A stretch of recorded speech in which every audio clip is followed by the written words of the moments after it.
Hello, everybody. So we continuing our coffee breaks with TRANSFAC. So as you've seen, we have a topic today about gene regulatory networks, and let me share my screen to start that. So basically, a gene regulatory network is some model, and we'll talk about that. So more or less artificial model. But what happening in the cell, we have some ideas. So for instance, we know that cell has a nucleus and cytoplasm. And so actually the genes which are in the nucleus encoded by the DNA, they are expressed, and we can measure the expression by special methods called transcriptomics. In early time, it was just RT-PCR or Affymetrix arrays or other types of arrays. Now we are doing it with RNA-seq or even with single cells RNA-seq, so various technologies. But basically, we are measuring amount of RNA we received in a certain time point. Also, we know that actually the genes are regulated by transcription factors. And what you see here are so-called motifs or transcription factor binding sites. So, they are located in promoters or in enhancers or other regions, regulatory regions of genes. And if they are bound by transcription factors, then these genes are regulated and switched on, and they running more. They may increase their expression or decrease their expression depending on what combination of transcription factor is binding to their promoters. And it's actually regulated by epigenomics, and I had recently a talk about that. But then what we are thinking about the whole structure which is going on in the cell, we understand that basically there is a certain cascade of events which are happening in most cases in cytoplasm, so-called signal transduction network, signal transduction events, which lead to activation of those transcription factors. And that may happen upon, trigger on some master regulator, either mutation in case of pathology of diseases, or maybe it's just activation through ligand binding of some receptor, which leads to that cascade of event. And that is, that's a network. And we will talk about what is a network. But first, just to remind you that this layer of transcription factor gene interaction is done, by transcription factors, which are binding to DNA. And we know how to collect this information from experiments by these individual sites are extracted from typical biochemical experiments when the factor is binding to a particular place, or by some electromobility shift assays, or by ChIP-seq experiments when this is done on a genome scale. And once we collect those binding sites, we construct so-called positional weight matrices. Some people call it motifs. So actually, motif is this one. So it's a kind of a model of DNA binding for a given family of transcription factors. For instance, RUNX1. And then this positional weight matrix can be applied to any sequence to predict binding sites for transcription factors, because not everything is known and far from being complete, this knowledge about the binding of factors to their target genes. So we have to predict, and we know that the amount of predictions is still quite big. And then once we predict those sites, we actually predict that this factor is binding to this promoter and regulate these genes. So we have this connection from the factor to the gene, and these connections between players in the cell, they kind of can be represented as a network. And there was a series of there is a series of lectures given by Professor Edgar Wingander at YouTube. You can Google it or go to our YouTube channel in geneXplain, and you can find these nice lectures. And he's explaining various types of networks and pathways. Actually, one thing which is we have to take into account that inside our description, what we are going to talk about, what are actually networks, what are the pathways, and what are the paths. So let's define this. Let's make this definition. So if you have a cell or any system, and then you have those different elements of that system, like it could be genes or other proteins or transcription factors. So this what we often talk about are directed interactions. So for instance, this protein is binding to this gene. So like transcription factor is binding to this gene, or it's activating this gene. So it's kind of directionality, it's arrow. So it's a directed graph, right? And what we are then defining is if you go through one element to another through some kind of chain of event, we call it a path or a chain. Usually you can do the path. And then there are various algorithms how to find the shortest path or the longest path, or path with the biggest weight, and something like that. So if you talk about pathway, then under the pathway, many people understand many different things.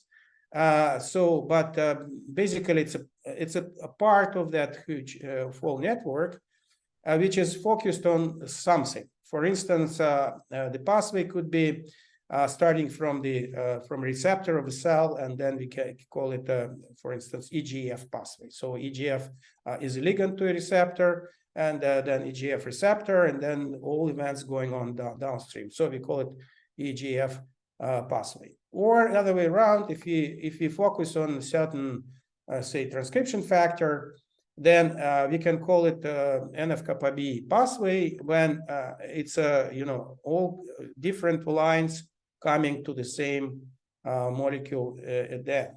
So either it starts from this one molecule or it ends at one molecule. Often it's just one molecule, or maybe several molecules, but it's a subsection of such network, which we call pathway. And as I said, definition is pretty arbitrary. It's just a part of a network with a certain focus.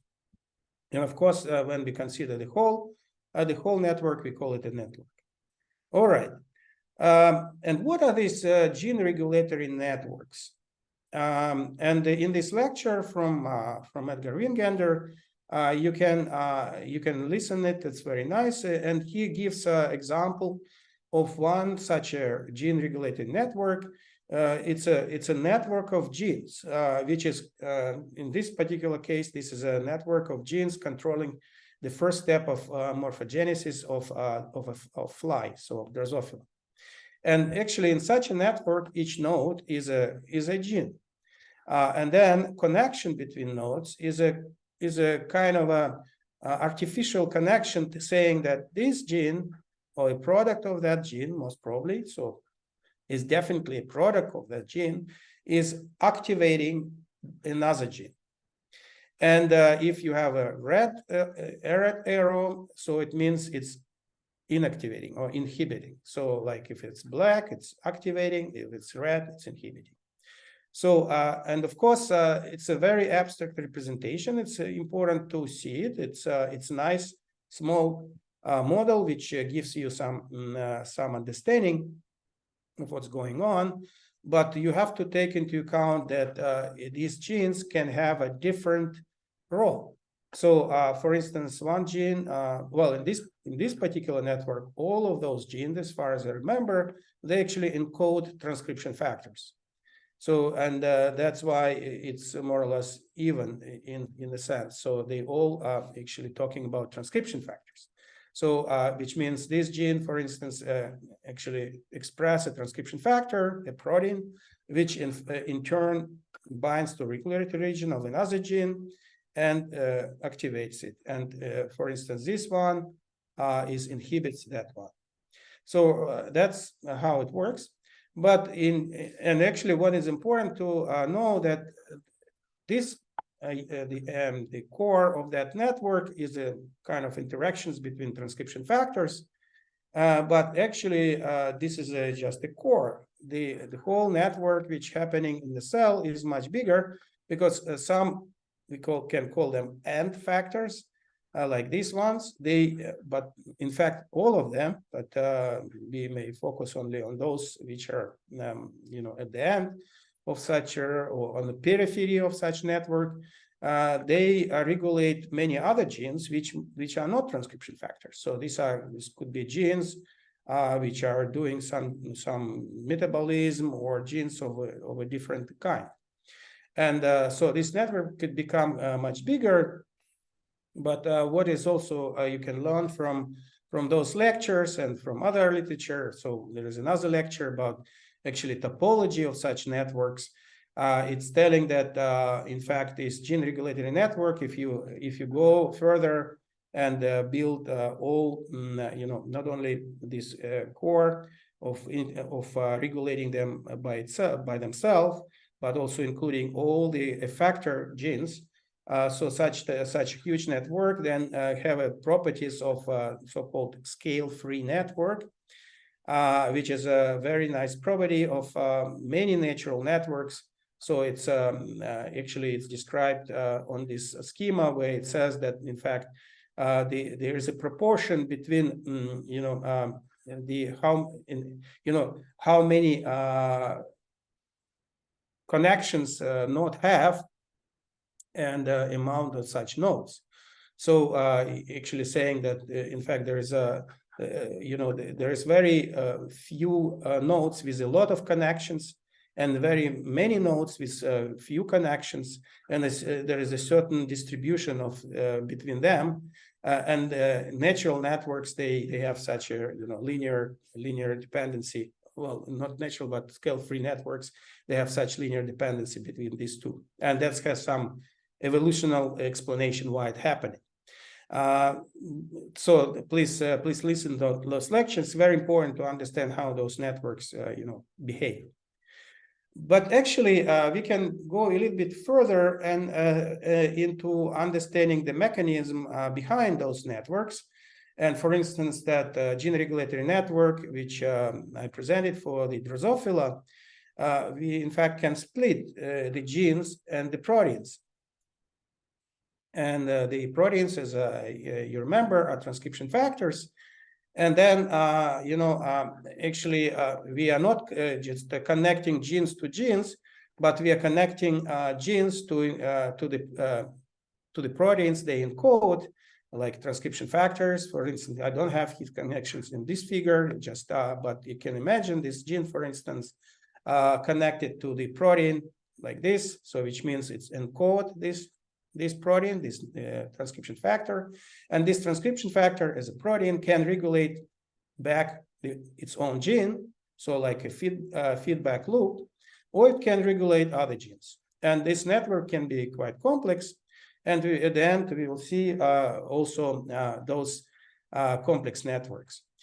So at the end of in the middle of our lecture today or seminar today, I will give a talk to our member of our team, Camilla, and she will present how to actually draw those networks in our tools using actually our tools, not only with a user interface, but actually using Jupyter tools and using API.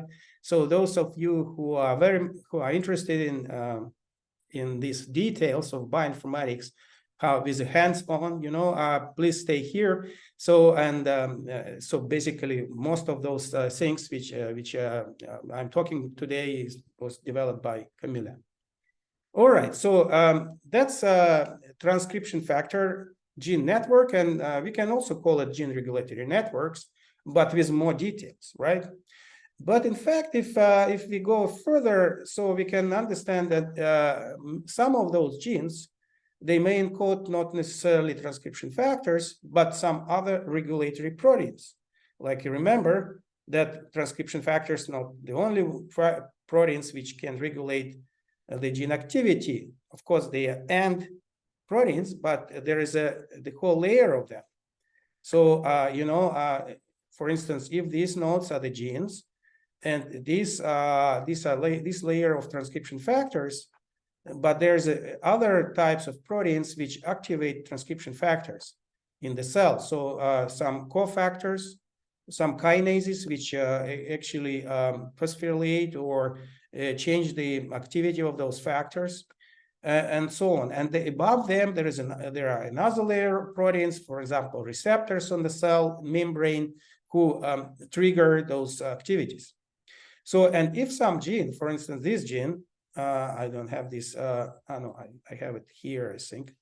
If such a gene, in fact, express a protein which is above a transcription factor, so then it's also contribute to regulation of other genes. So, for instance, this guy is expressing the transcription factor itself, but this guy is expressing some other protein, some kinase, which is upstream of transcription factor, but then this signal will reach that factor and regulate the genes through the factor. So then to extend it really even further, we can say that the whole network, which is upstream from transcription factor factors, are part of this gene regulatory network. And our tools can reconstruct this basically full gene regulatory network, which you it represents like that. And we had lectures before about such a tool. It's called Genome Enhancer, where you see this layer of the genes and the layer of transcription factors, which are blue here. And some of those genes are encoding those factors, so they have feedback. But other genes are actually encoding, you see here this dotted line, they're encoding proteins, for instance, integrins in this case, which are basically through the signal transduction cascade, they activate the layer of transcription factor, and they are part of this huge gene regulatory network, because all this network is regulating genes, gene activity.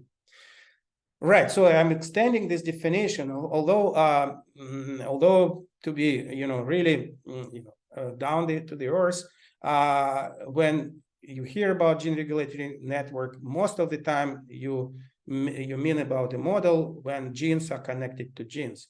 But in the real cell, in the mechanistic way, it has to be explained in more details, and you can do it with our tools. All right, so so let me see what I have. All right, so I want to show you one paper which was published by some members of our team, by Edgar Wingender with his co-authors, about reconstruction of one big gene regulatory network, and that's is a gene regulatory network on cardiomyocyte differentiation, and the data we're taking from this paper, where actually the team of Michael Snyder generated a huge amount of RNA-seq data on cells on different stage of differentiation. And let me show you this paper. So it's called Construction of Temporal Regulatory Cascade in the Context of Development and Cell Differentiation. The first author, Rainer Dao. And so it's a very interesting paper. I would recommend you to read it. But actually what they did is they tried to reconstruct a network like this. I can show it at the end. Yes, right. So when the layers here are the transcription factors and their genes. So like they represent on one side the transcription factor itself, and on another side the gene which we encode this transcription factor. And then you have day 0, so the actually the initial cell line. Actually these are pluripotent cells which were triggered by a certain activation. And then you have a day 2, day 4, and then a fully mature cardiomyocyte. And then each day, for instance, the transcription factors which were expressed on day 0, they started to activate genes, and then they lead to the rewiring of the whole regulatory network, So for instance, you see like MYC start activating this gene, and this gene is encoding another factor, which start activating other genes. And then with the time running, so on day 4, you see that this gene is actually activating this gene. And then at the end, those transcription factors, which I expressed in day 4, they start activating genes and actually produce the mature form. So by doing such a time-wise gene regulatory network, you can get an idea about the process, how this not just a stable state, like for instance, gene encode transcription factor, which encode by which regulate this gene by itself, and it's a stable situation. It's a dynamical situation when one factor trigger one gene, other genes, and genes encode another factor, which triggers another process. And this is one way of representing a dynamic. And that gives a very interesting clues to understand the whole mechanism of, for instance, of such a differentiation. All right, so I think we can now switch to online. And I want to go to our tools. Yeah.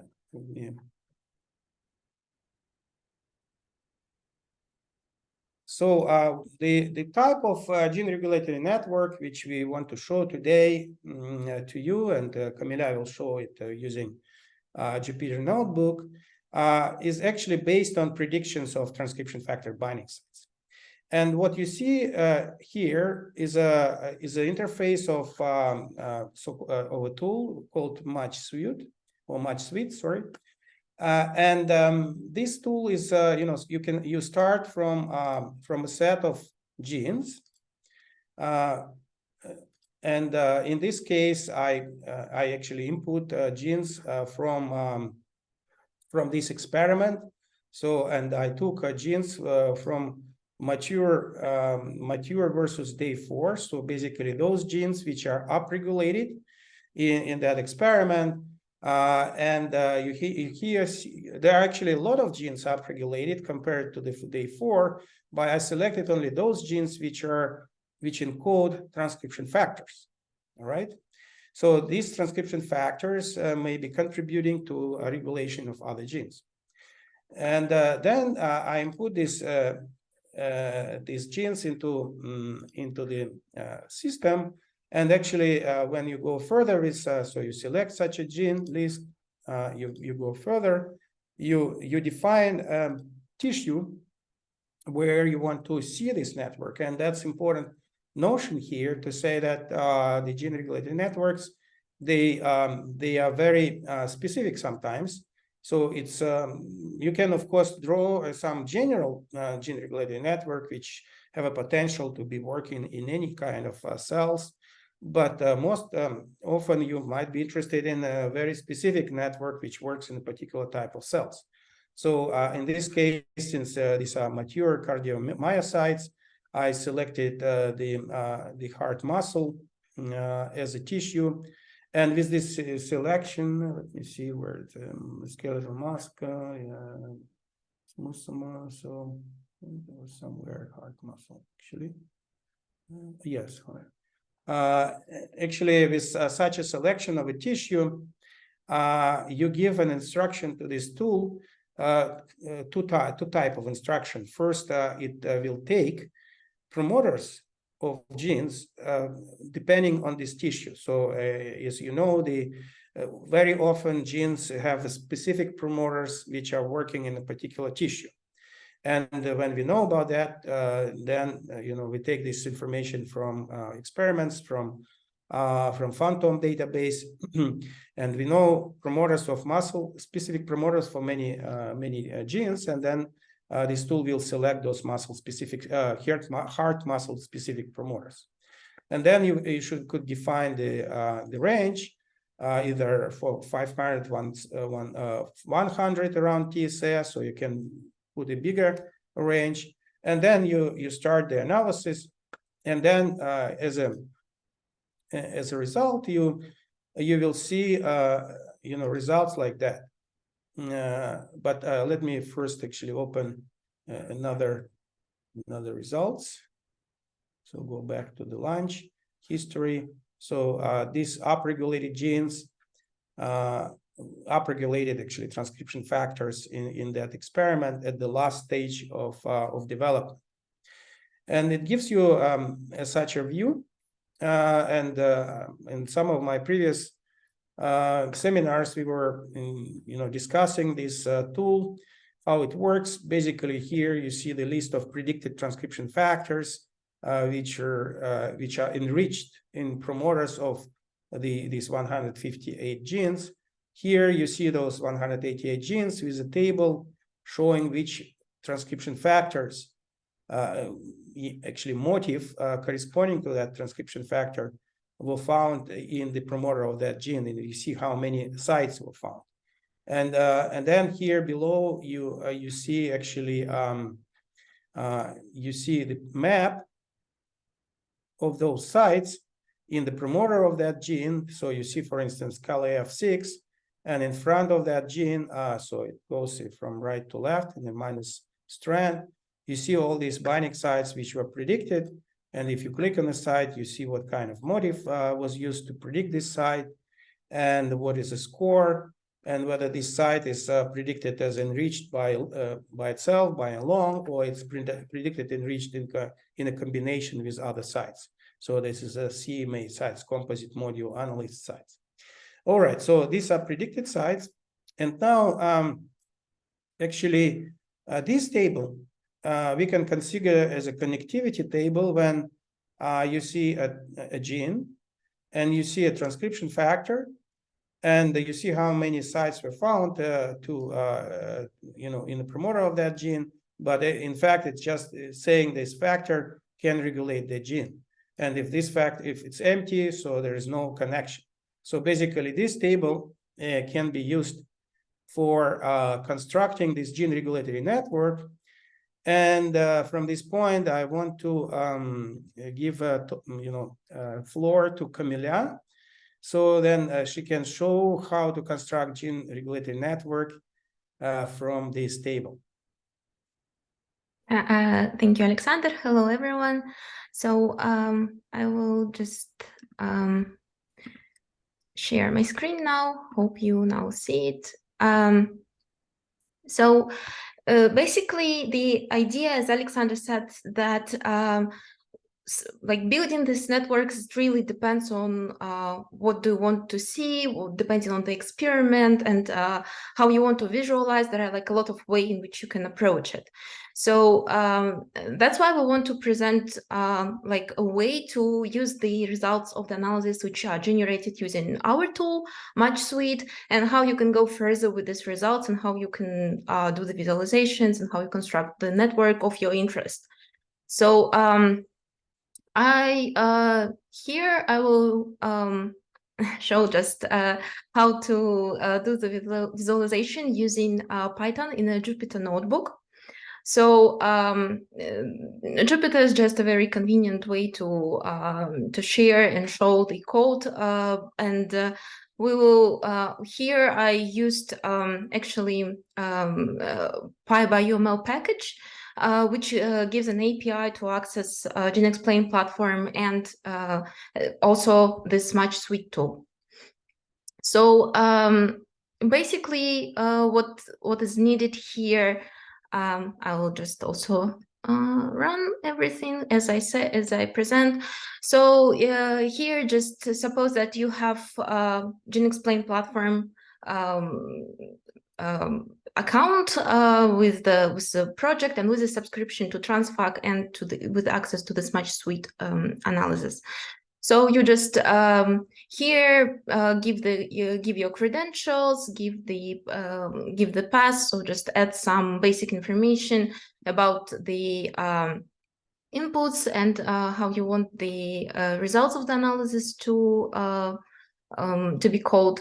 So here I use the same, so as you can see here, I have the same file which Alexander just showed, so just text file with the same genes from the experiment. So just a gene set that will be used to as an input. So it just lives here together with my Jupyter Notebook, and in the process it will be uploaded into the platform and then used as the input to the match suite analysis. Here, actually, you could see like the same parameters which Alexander just showed in our interface. This is also, it's possible to define them here, like for instance, the promoter range or the tissue. And it's just another way to run the analysis. So you actually will see the results in match suite interface, but maybe you want to automate to use the match suite as a part of your big pipeline. So that is a convenient way to be able to fetch the result of maybe some other previous analysis, put it into match suite, and then get your results locally to work further on them. So here it's actually like the analysis was run. I will not like run the whole analysis now to save time, but basically it's like running the same analysis and getting the transcriptional factors that are found in a connection with our original gene set, and also the information about the regulatory other regulatory regions. We can then download the information locally. Here you see, for instance, the API's export function, which just exports only the necessary tables, like this table with genes and then the corresponding found transcriptional factors, binding sites. I'm just downloading them here, exporting them. And then the nice thing is that Python and R and other programming languages, now they have a lot of different tools which can be used in order to analyze data further, to visualize it. So for this particular case, I used the Dash library for Python, which is like a nice extension to another library, Cytoscape, which probably you heard of. So this is basically doing visualization with Cytoscape on the results of the match suite analysis. So here I'll just, I need to first run the parameters cell so that I'm having all my local variables. Yeah, so now I can just use the data to load the data from my text files into the Jupyter Notebook to use them in data frames. So I am doing a bit of pre-processing here just to make it easier to fetch the results into visualization, because we want to construct a network, right? So we want to have the clear information about nodes and edges. This is all just actually renormalizing, a bit reshaping the data which we get from the match suite. And depending on what kind of visualization you want to have in the result, here you have like a whole freedom of how you want to do that and how you want to reshape what you want to have in your visualization. Here I'm just showing that in the end, what I'm using from all this information that we get, actually match suite gives a very like comprehensive results. There are a lot of data to look into, but here we just work basically mostly with that one table which Alexander showed, so genes and the matrices factors found in the regulatory regions of these genes. So here it's just like mostly what we will use is gene symbols of the genes, and then factors which found to be regulating those genes. So then it's, as I said here, I mentioned that I used the Dash Python library, and it's like Cytoscape extension. So this is, I will not go into the like very tiny details of the Python code, but this is basically loading the data from data frames into nodes and edges of our visualization. Here, adding some styling, and then actually like drawing the visualization. We'll do it now. So let me just run those cells. Usually you're gonna see the visualization here in the Jupyter Notebook in this cell.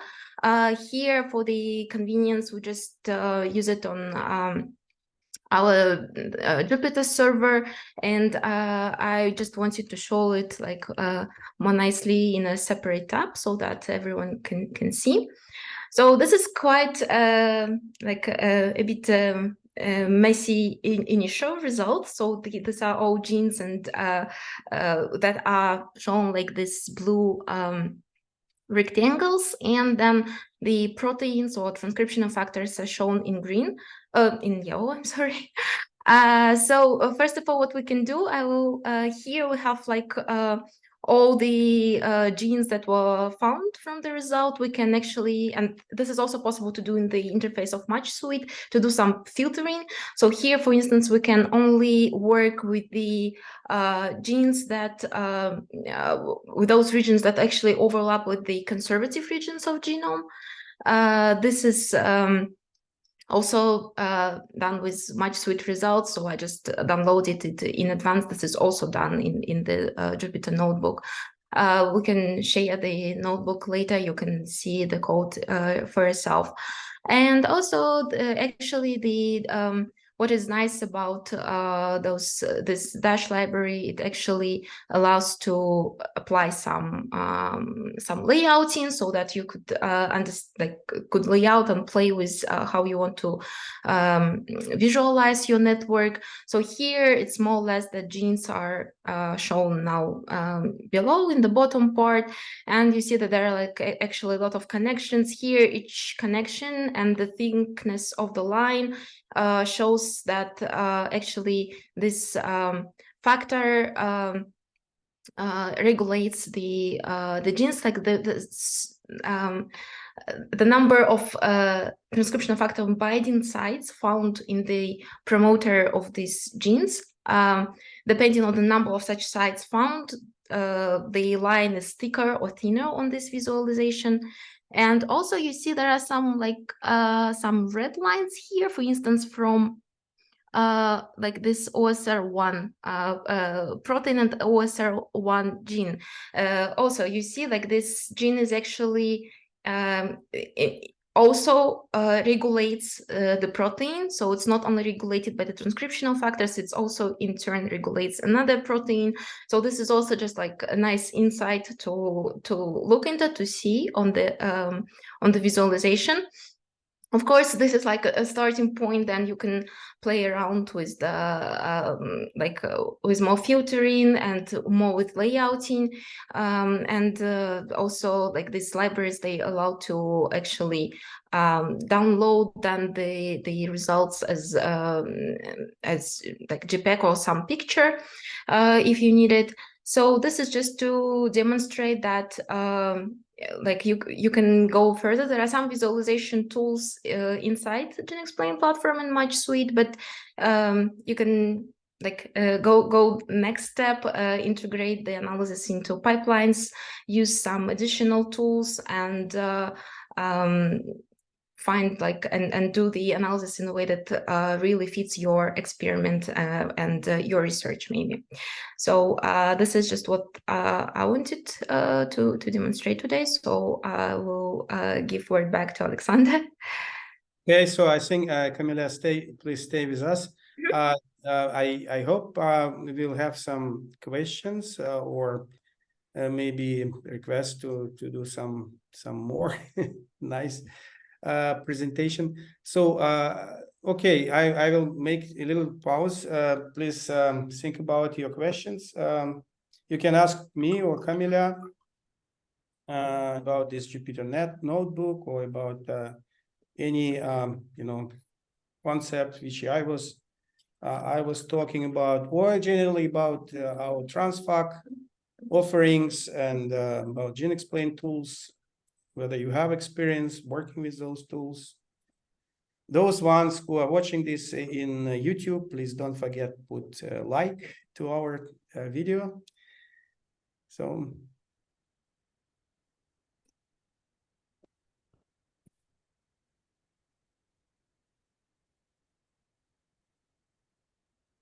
All right. Okay. So I will wait and maybe you will write any questions, but yeah, in the meantime, I will look at the previous questions which we obtained before. Let me find them.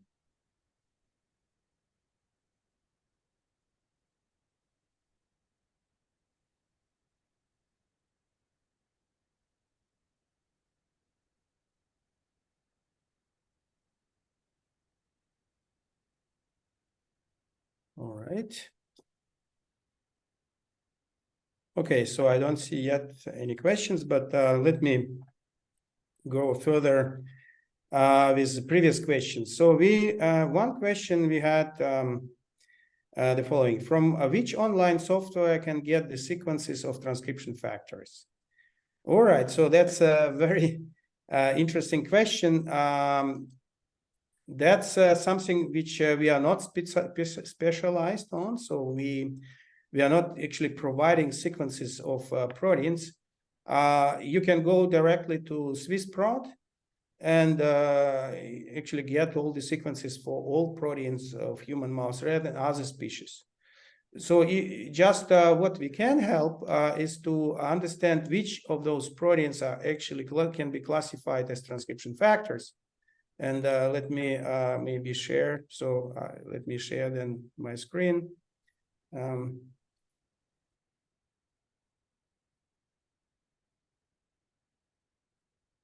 All right, so let me just open our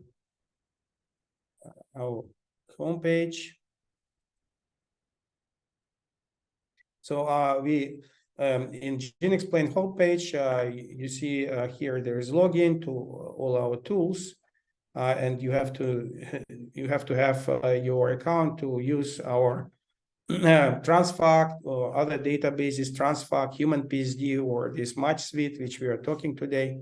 But actually, we also provide some free data. For instance, very important is this TF classification, which was in fact a big effort of a team from Edgar Wingender to go through all human and then later mouse proteins and classify them into various transcription factors. First of all, to know exactly whether this protein is a transcription factor or not, and just to see also how many transcription factors are encoded in our genome, in which genes. And that was a very important effort.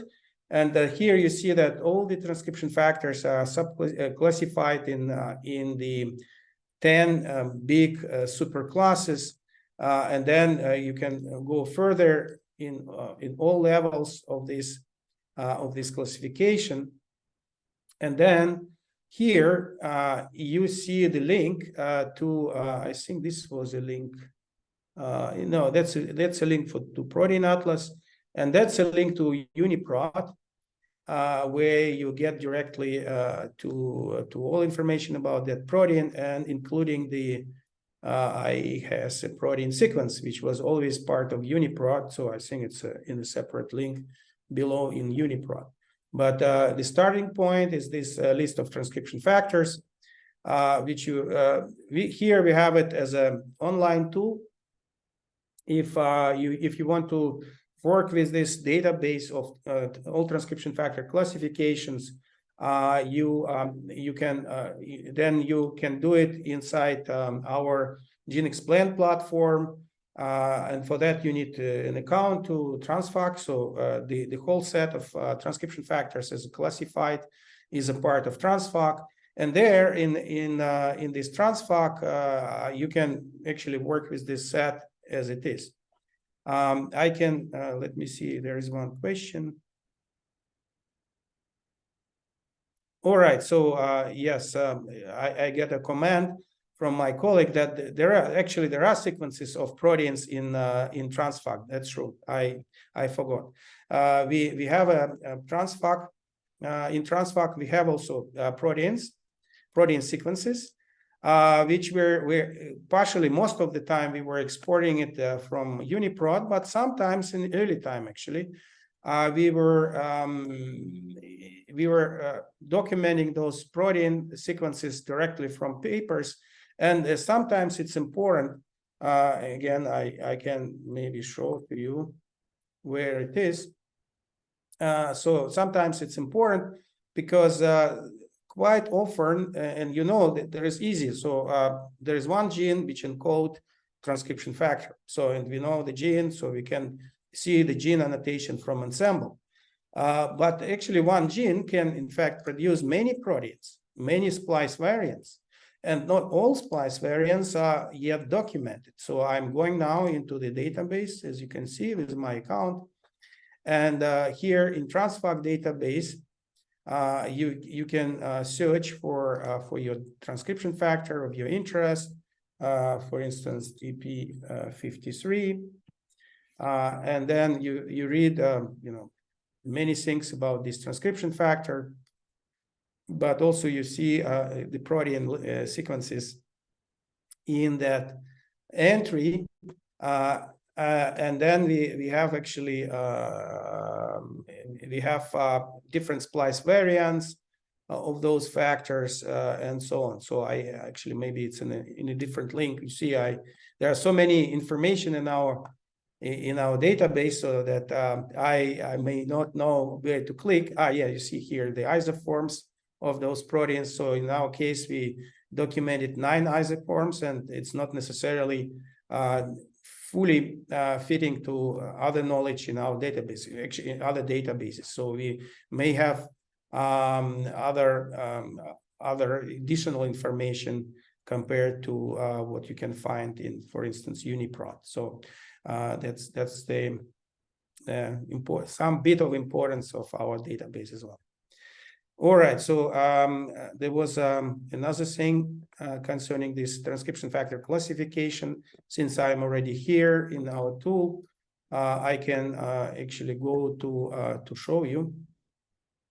So for that, you go to geneXplain platform, and here in the geneXplain platform, you see the databases, all the databases linked, and we have this TRANSFAC database here, which means we have all the transcription factors here, which are part of TRANSFAC, and then they can be used as a subset in your analysis. So, for instance, if you have your own set of genes and you want to map them. It's a very big set, so it needs some time to be opened. You need to intersect your set with a set of transcription factors. Then you can do it like that. So actually, that's exactly what I did with my demonstration today. So I had this data about all genes which are upregulated in the mature versus day 4, and that was 2,500 genes. But then I asked a question, which of those genes are actually encode transcription factors? And it's very easy, to answer it. Basically, you have to go to the methods, and then you have to functionally classify all those genes. So you take this list of genes. I have to take this one, which is converted already to ensemble. And for the classification, I select transcription factor classification. And then if you want to see all the factor, even if it's just one gene from your list, you have to change your default parameters, because you are not interested maybe on enrichment, but just pure connection. So you run that, maybe we can rename the output file not to overlap is my previous run, and then you get all the genes from your set already classified into different subclasses of transcription factors. So if you're interested in one particular subclass, you can select it, and then you clicking by this button, you create a set of those genes only, like these 6 genes. Or if you want to all of them, so you select all of them and export, And then that's exactly what I did. And I got this list of 158 genes which are upregulated and encode transcription factors on the side. All right, so I think that was the answer to the question about the transcription factors. They are protein sequences and the classification. All right, so yeah, so more questions. Don't hesitate to put more. We are here to answer all your questions. Anyway, so I'm going further. So there was another question. I found TRANSFAC mentioned in publications that report about analysis of human data. I'm not working on human, but on drosophila or different plant species. Can I still use TRANSFAC? What are the limitations? That's a very good question. Yeah, we had one coffee break before we devoted to other species. Let me repeat quickly here. Actually, if you go to TRANSFAC and you see the all the TRANSFAC position weight matrices, so you can see that they are where we use them. We have them for several species, so several big classes of species, families. So you see the matrices for vertebrates, which you can here. Well, they also named differently here as a human. These are all here vertebrates. So, for instance, this is a list of positional weight matrices for 8,000 matrices for vertebrates, which means this collection of matrices can be used to search sites in genomes like human, mouse, any other vertebrate genome. But as you can see, we also have collection of matrices for plants.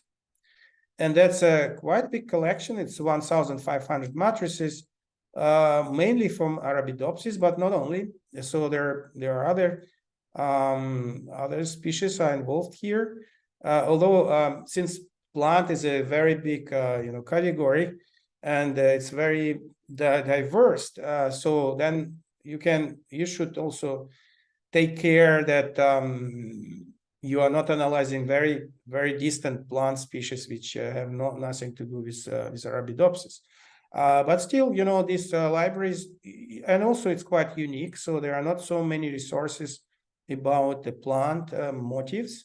So in that respect, TRANSFAC is quite good to analyze plant genomes, and we have in collaboration couple of papers where the plant genomes were analyzed with TRANSFAC, and also other independent papers, not in collaboration. And invertebrates, insects, for instance, we have 577 matrices about, also mainly from Drosophila, but not only. And these matrices can be used to search for Drosophila genome. All right, so as you can see, we have also invertebrates, actually not only insects, but other invertebrates, and fungi. Fungi is also very important collection of matrices, and that's a big, big class of organisms, which is not plants and not animals. So that's why fungi is somewhat separate. And here I have to mention again that as you can see, our collections of matrices are split into big classes. They are not really species specific, and that's important to understand that. For instance, the matrices from which are derived, some of the matrix perhaps is derived just from binding sites from human, but it can be fairly well in most cases applied to other mammalian or even bigger set of species, with a certain care, of course, because we know that DNA binding domains, they are quite conserved, in especially human, mouse, rat, or all mammals. They're pretty conserved, and then which means motifs are quite conserved. and then you can do that cross species analysis. But you have to be careful not to do the cross-class analysis, like applying fungi matrices to plants, for instance, makes not so much sense. All right. Okay, so